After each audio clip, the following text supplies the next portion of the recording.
जयगुरु Devraj welcome कर my YouTube channel Devraj life vision आपने केमती अच्छे मुझे तो भल आशा कर ठाकुर आप भल थे भगवान समस्त मंगल करूँ आसन जा गोटे नव ब्लक आज नव ब्लक जा कौटी जा टे मातृ सम्मेलन जा मातृ सम्मेलन देखा माँ मानकर केते सुंदर जाजन आपन केमती लगुच निश्चय कमेंट करते जनइबा डेरी करवानी आसन जा देखा मातृ सम्मेलन जा टे आसन शाश्वत वार्ता विभूषण अमर कृत्य शरण प्रभुद लोक जीवन प्रणय प्रमद जागदीपन वंदे जीवन जीवन सत्पुरुषम वंदे जीवन जीवन सत्पुरुषम प्रिय परम जीवन सर्वस्व प्राण ठाकुर परम पूजना श्री श्री लक्ष्मी परम पूजा श्री श्री बरदा प्रधान आचार्य श्री श्री दादांकर रातुल चरण अनंत कोटि प्रणाम निवेदन करे आज यही मातृ समय उपस्थित समस्त माँ मान मोर अंतर राव जय गुरुदेव निवेदन करे आज यही मातृ समय सुंदर मनज्ञ परिवेश सृष्टि करिछि कारण सुंदर सद्ग्रंथ पाठ भजन कोरस छड़ा गान एक इष्टमय आध्यात्मिक परिवेश सृष्टि करछि वर्तमान झील माँ मैंने श्री श्री ठाकुरंकर से प्रदत्त मंत्र ग्रहण करी तांकर अनुशासनवाद मानि चलिबा भीतर देई जहाँ वास्तव में अनुभव करुथिले ता आपण मान आगे तोली धरुथिले सतरे आम किछि समय एक अजना आनंद राइडे मजी जाइथिले वास्तविक अनुभव होउथिला सते जेमति ग्रीष्म ऋतुर प्रचंड तापरे समस्त जीव जगत सुखी जाइथिला बेले वर्षा ऋतुर आगमन रे जेमति पृथ्वी पुणी शस्य समरे भरी उठे ठीक सेमति दुख ज्वाला यंत्रणामय जीवन रे श्री श्री ठाकुरंकर से प्रदत्त अनुशासन मानि चलिया भितर से टिकक अनुभव करुथिले कारण जेहेतु आमे तांको स्मरण मनन आउ चिंतन करुचे वास्तविक माँ जो कहते से पुण्य कथिर कथा sound of your call must reach me because I am the sound कारण से होचंदी शब्द ब्रह्म आउ नाद सिद्धांत शास्त्र को तांको शब्द ब्रह्म बोली विज्ञान को तांको नाद सिद्धांत बोली प्रत्येक शब्द तांका पाखे पहुँचे प्रत्येक प्रार्थना तांका पाखे पहुँचे आउ जदि से प्रार्थना रे हमर मंगल थाए परम पिता से प्रार्थना मंजूर करती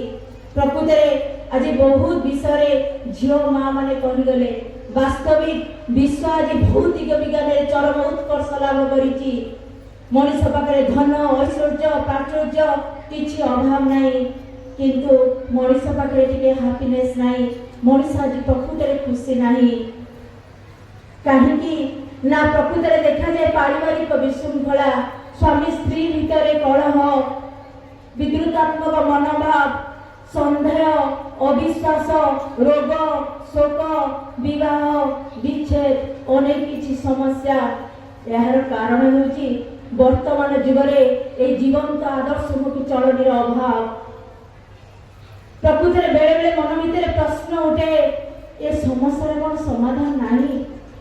आउ जेतबेले यहाँ इतिहास जीवन भितर आम प्रति प्रत्येक निजक प्रश्न करूँ प्रकृत कौन आ भितर आम रक्षा पाइबानी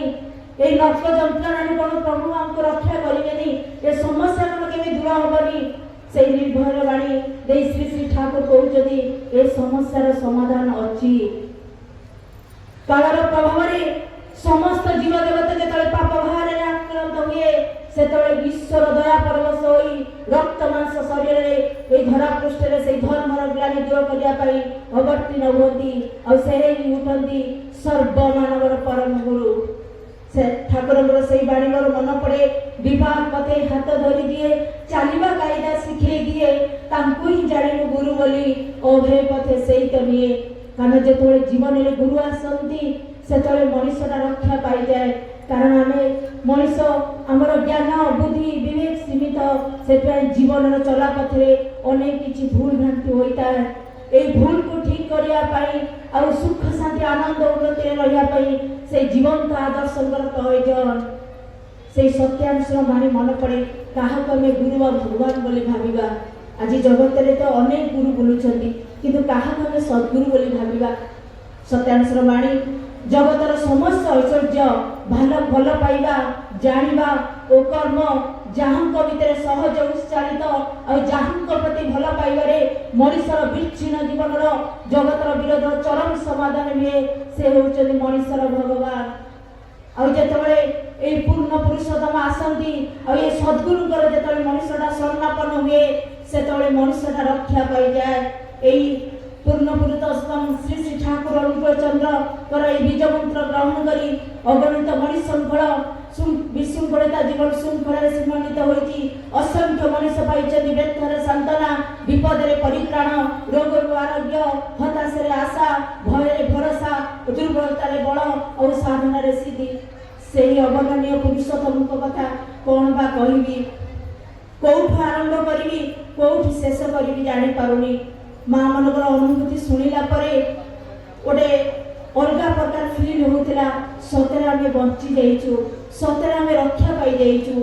ପ୍ରତ୍ୟେକ ଆମେ ଯେଉଁମାନେ ଏଇଠି ଦୀକ୍ଷିତ ବସିଛେ ଆଉ ଠାକୁରଙ୍କର ସେ ଅନୁଶାସନ ଟିକେ ମାନିକି ଚଳୁଛେ, କେତେ ବିପଦରୁ କେତେ ଇଏରୁ ଆମକୁ ସେ ପ୍ରତିଟି ମୁହୂର୍ତ୍ତରେ ରକ୍ଷା କରୁଛନ୍ତି, ହାତ ଧରି ଚଲେଇ ନେଉଛନ୍ତି। ପ୍ରକୃତରେ ଯୋଉଠି ଭରସା ନଥାଏ, ଯୋଉଠି କିଛି ପଥ ଦେଖାଯାଏନି, ମଣିଷ ନିଃସହାୟ ହେଇଯାଏ, ସେଇଠି ପରମ ପିତା କେମିତି ହାତ ଧରି ଚଲେଇ ନିଅନ୍ତି, ଯେଉଁଟାକି ମୁଁ ବହୁତ ସମୟରେ ମୋ ପରିବାର ଆଉ ପରିବେଶ ଭିତରେ ଅନୁଭବ କରିଛି। ସମୟ ତ ସୀମିତ, ସେଇ ସ୍ୱଳ୍ପ ସମୟ ଭିତରେ ତ ସବୁ କିଛି ବର୍ଣ୍ଣନା କରିପାରିବିନି, କିନ୍ତୁ ଏତିକି ଆଜି କହିବି ଠାକୁରଙ୍କର ଗୋଟେ ଘଟଣା ମନେ ପଡ଼େ। ଠାକୁରଙ୍କର ସେଇ ଘଟଣା, ଜଣେ ଠାକୁରଙ୍କର ଭକ୍ତ ଥିଲେ, ଠାକୁରଙ୍କ ନୀଳା ପାର୍ଷଦ ଗୋକୁଳ ମଣ୍ଡଳଦା, ତାଙ୍କର କଥା କହିବି। ସେ ଠାକୁରଙ୍କୁ ଖୁବ୍ ଭଲ ପାଆନ୍ତି ଆଉ ସବୁବେଳେ ଇଷ୍ଟ କର୍ମରେ ଲାଗି ରହନ୍ତି। ଇଷ୍ଟ ବିନା ତାଙ୍କର କୌଣସି ଚିନ୍ତା ହିଁ ନାହିଁ, ପ୍ରତିଟି ମୁହୂର୍ତ୍ତରେ ସେ ଇଷ୍ଟ କାମରେ ହିଁ ବ୍ୟସ୍ତ।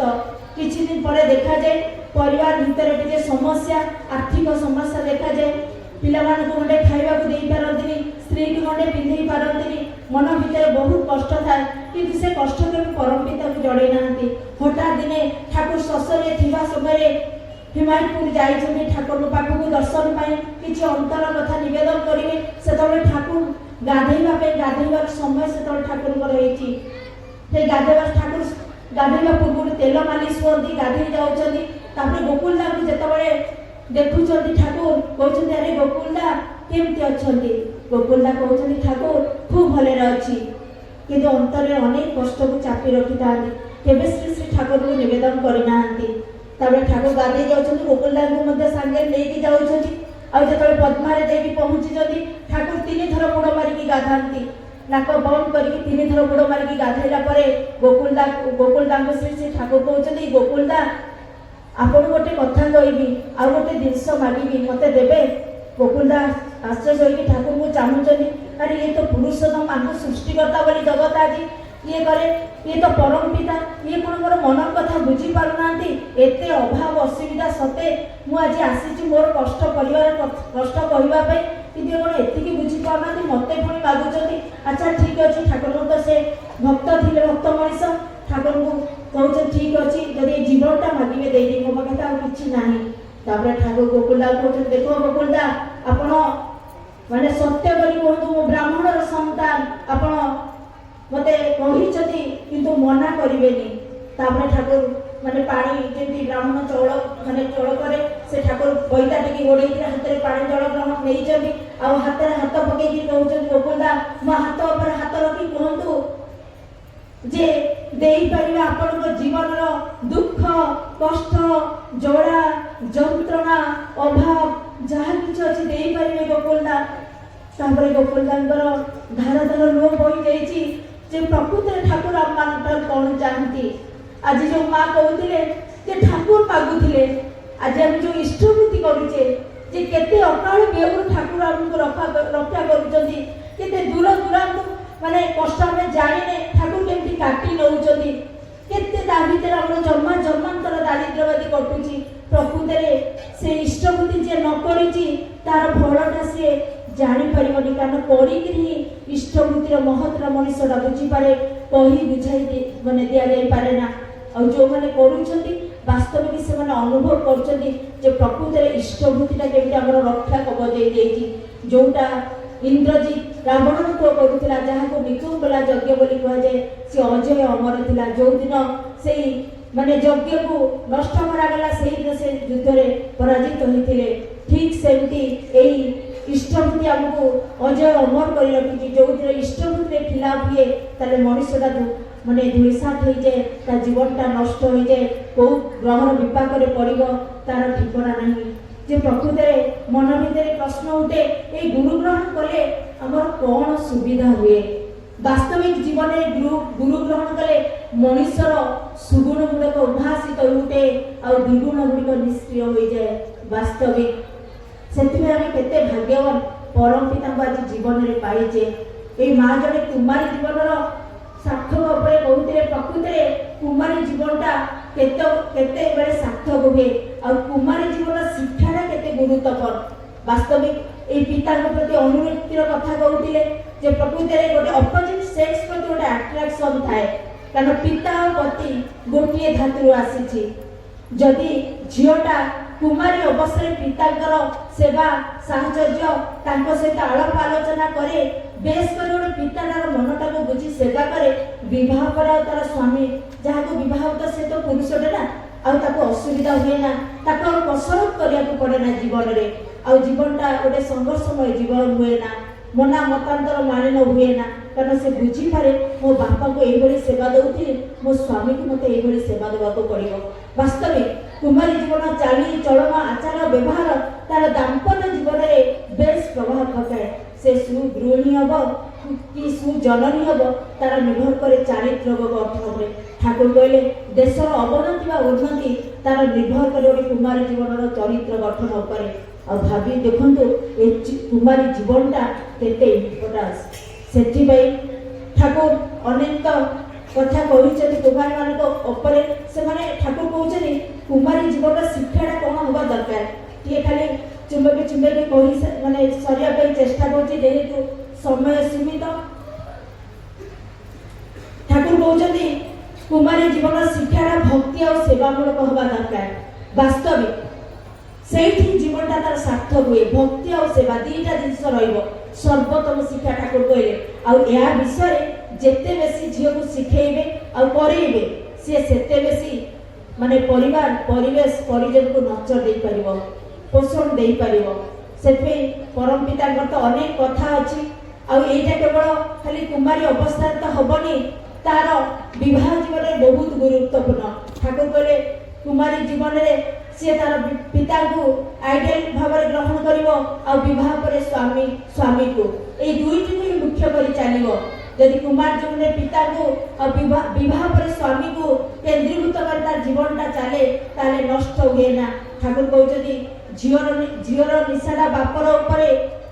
पुअर निशार मार उपरे ए पुओ झील नष्ट होती केवे चापरे वास्तविक एमान केवे चापरे नष्ट होती और प्रकृत में ये कुमार जीवन शिक्षाटा तार घर ही आरंभ हुए ठाकुर कहले विद्यालय पुओ झील जेते भी विद्या शिखुना घर शिक्षा सृष्टि नहले श्रेष्ठ से भाव हुए ना प्रकृत में कुमार जीवन शिक्षाटा तार माने माँ ठार ही आरंभ हुए से ठाकुर कहते मार आचार व्यवहार अभ्यास ए सब प्रति विशेष सावधान रहिबा दरकार कारण पिलाटी अनुसरण करे ना अनुकरण करे बेले बेले देखा जाए पिला माने जेतबे कोनोसी जिद्दीवशत कोनोसी काम करती सेतबे मां ताको चुप करी